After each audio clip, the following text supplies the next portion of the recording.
নমস্কার বন্ধুরা, স্নেহার এসেলো জীবনকথা চ্যানেলে আপনাদের অনেক স্বাগত। আশা করি আপনারা খুবই ভালো আছেন। আজকে আমি আপনাদের সেমাই দিয়ে একটা রেসিপি করে দেখাবো। আমরা তো বিভিন্ন রকম রেসিপি সেমাই দিয়ে খেয়ে থাকি, তো আজকে আমি আপনাদের স্পেশাল, যেটা খুবই পপুলার, প্রায় সবারই বাড়িতে হয়, সেই জর্দা সেমাইটা কিভাবে বানায় আমরা বাড়িতে যদি খাই, তো সেই রেসিপিটা করে দেখাবো। চলুন শুরু করা যাক রেসিপিটি। এই জন্য নিয়ে নিয়েছি তেজপাতা, দারচিনি, ছোট এলাচ, কাজু, কিশমিশ, তার সাথে আমন্ডটা কিন্তু রাতে ভিজিয়ে রেখেছিলাম, দিয়ে সেটা সকালে খোসা ছাড়িয়ে নিয়ে নিয়েছি। আর সব কিছু কিন্তু ছোট ছোট করে চপ করে নিয়েছি। আর নিয়েছি আধা কাপ পরিমাণ চিনি, তার সাথে নিয়েছি নারকেল কুড়িয়েছি, নারকেলটা কুড়িয়ে রেখেছি আধা কাপ পরিমাণে। এই সবগুলি আমরা আগে নিয়ে নিয়েছি, এগুলো মূলত আমাদের এইটা বানাতে লাগবে। এরপর প্রথমেই কড়াইতে দেখুন কোনো কিছু না যোগ করে শুকনো কড়াইয়ের মধ্যে আমরা দিয়ে দিয়েছি সেমাইটিকে। এরপর সেমাইটিকে আমরা 1 থেকে 2 মিনিট ড্রাই রোস্ট করে নেব। আর এখানে আমি 100 গ্রাম সেমাই নিয়েছি। এই ড্রাই রোস্ট করার সময় অবশ্যই খেয়াল রাখতে হবে যাতে চুলার আঁচ খুব বেশি না থাকে, সেক্ষেত্রে কিন্তু সেমাই পুড়ে যেতে পারে। 1 থেকে 2 মিনিট হালকা করে ড্রাই রোস্ট করে নামিয়ে নিয়েছি। এরপর কড়াইতে দিয়ে দিয়েছি 2 চামচ পরিমাণ ঘি।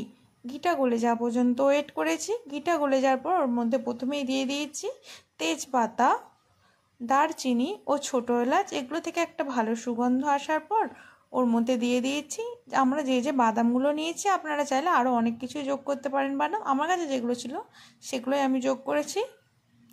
এরপর ওইগুলিকেও কিছুক্ষণ ভেজে নিয়ে ওর মধ্যে দিয়ে দিয়েছি সেমাইটিকে দিয়ে আবার আমরা কিছুক্ষণ ভাজতে শুরু করেছি। কিন্তু অবশ্যই খেয়াল রাখতে হবে অনবরত নাড়াতে থাকতে হবে যাতে না পুড়ে যায়। আর চুলার আঁচটা একদম মিডিয়াম টু লোয়ে রাখতে হবে। এরপর যোগ করে দিয়েছি ওর মধ্যে নারকেল কোড়া।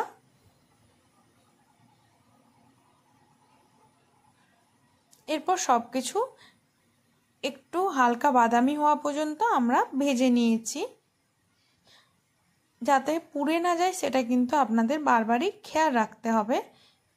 দেখুন খুব সুন্দর করে ভেজে নিয়েছি। এরপর যাতে চিনিটা একটা ভালো বোঝা যায়, মিষ্টি জিনিসের মধ্যে চিনি নুন দিলে তো সেটা ভালো হয়, তাই অল্প পরিমাণে, একদমই অল্প পরিমাণে নুন দিয়েছি। সেটাকেও আমরা সেমাইয়ের সাথে খুব ভালোভাবে মিশিয়ে নিয়েছি।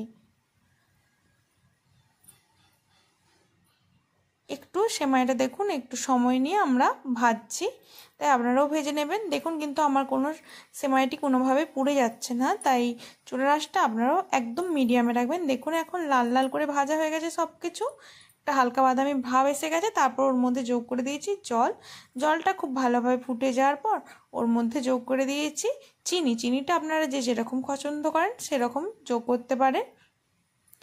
আর খেয়াল রাখতে হবে যাতে সেমাইটা না ল্যাটকাও হয়ে যায়, তাই সেরকমভাবে জল দিতে হবে যাতে পর্যাপ্ত সেদ্ধ হয়ে যায়, তার সাথে সাথে শুকনো হয়ে যায়। এরপর ঢাকা দিয়ে দিয়েছি। দেখুন জলটা এখন পুরো শুকিয়ে গেছে। এরপর গ্যাসের ফ্লেমটা বন্ধ করে 5 মিনিট ঢাকা দিয়ে রেখে দিয়েছি। দেখুন 5 মিনিট সিমে রেখে দিয়েছিলাম, ঢাকা দিয়ে দমে রেখে দিয়েছিলাম। এখন একদম শুকনো হয়ে গেছে, কিন্তু কোনো জল রেগে নেই। অথচ দেখুন সব কিছু কিন্তু একদম পারফেক্টলি কুকড হয়ে গেছে। এভাবে আপনারা একবার হলেও বানাবেন, আশা করি আপনাদের ভালো লাগবে। এরপর একটা পাত্রের মধ্যে নামিয়ে নিয়ে দেখুন একটা কাঁটা চামচের সাহায্যে এরকমভাবে ছাড়িয়ে নিতে হবে।